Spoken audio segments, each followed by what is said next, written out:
Hey guys, welcome back to Horsetooth Cinema. So excluding my recent live stream that I did, I know I've been on a little bit of a hiatus recently, just for the last 2 weeks, but I've got a couple reviews here in the works for you.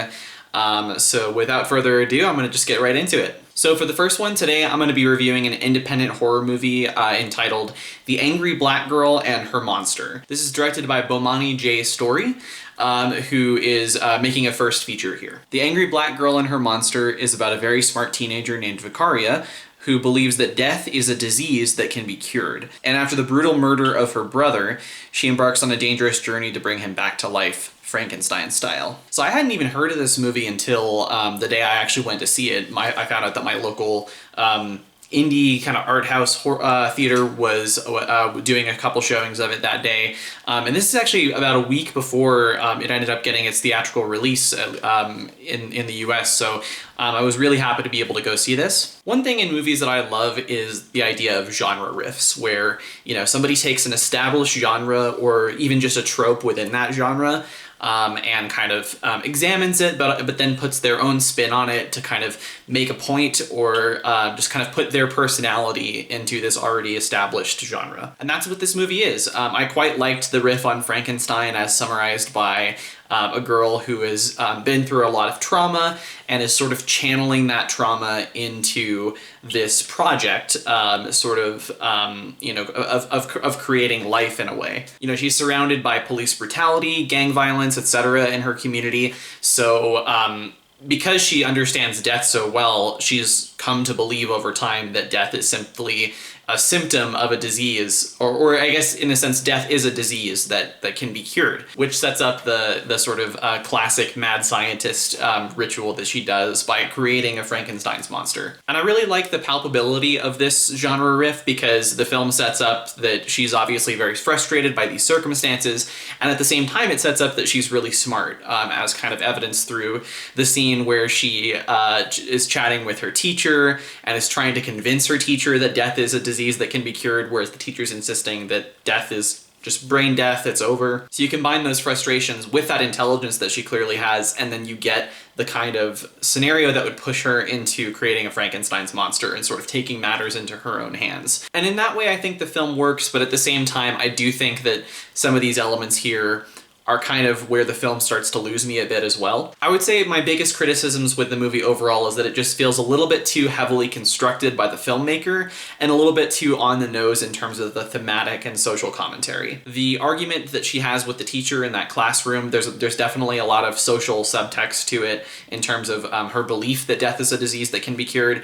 And I'm not going to argue against what she's saying or anything, but I do think that it's the way it's constructed is just a little bit too on the nose in terms of what it's trying to say. And just the way the argument plays out, it just felt a little bit too cartoonish, you know, from an audience point of view. It just takes me out of the movie a little bit. And in regards to the thematic content as well, I do think for a lot of the runtime, it does feel more like the film is dishing out its thematic content in places rather than it just sort of coming together naturally through an organic story. And again, especially when the film does get political in terms of commentary on be it gang violence or police brutality, it just feels a little bit too on the nose in terms of what it's trying to say.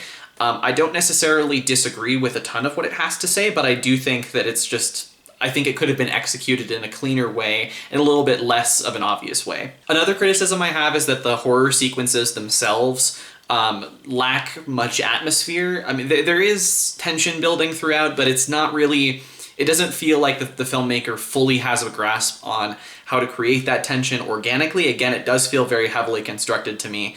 And it's, you know, I think about some of my favorite horror directors, you know, Carpenter, for example. I mean, just his films just have so much atmosphere and the feeling of paranoia is so palpable. I just didn't really feel that here. But I don't want to talk negatively about a film like this too much just because it's, you know, I don't want to prevent people from going to see it. It is, like I said, it's a really kind of intelligent riff on Frankenstein. So I want more people to go see this. Definitely don't want to discourage that. But regardless of me just wanting to support the film's box office, I do honestly think that this is a pretty impressive independent horror film. But what I think horror fans will appreciate about this is that the film isn't afraid to get really brutal in the horror sequences. I mean, the Frankenstein monster that she creates is pretty grisly looking. They do show it a couple of times. I like that they keep the face hidden for a lot of the film as well.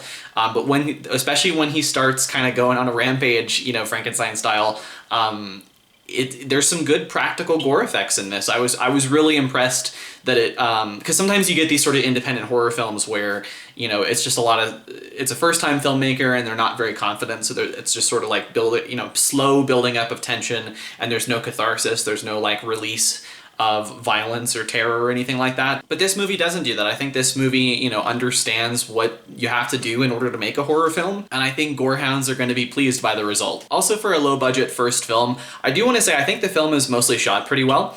It's a pretty good looking movie just in terms of the color palette and the lighting. It doesn't look too desaturated. I'm actually really curious about the technical specifications for this, because there were a few times where I was wondering if it was shot on film.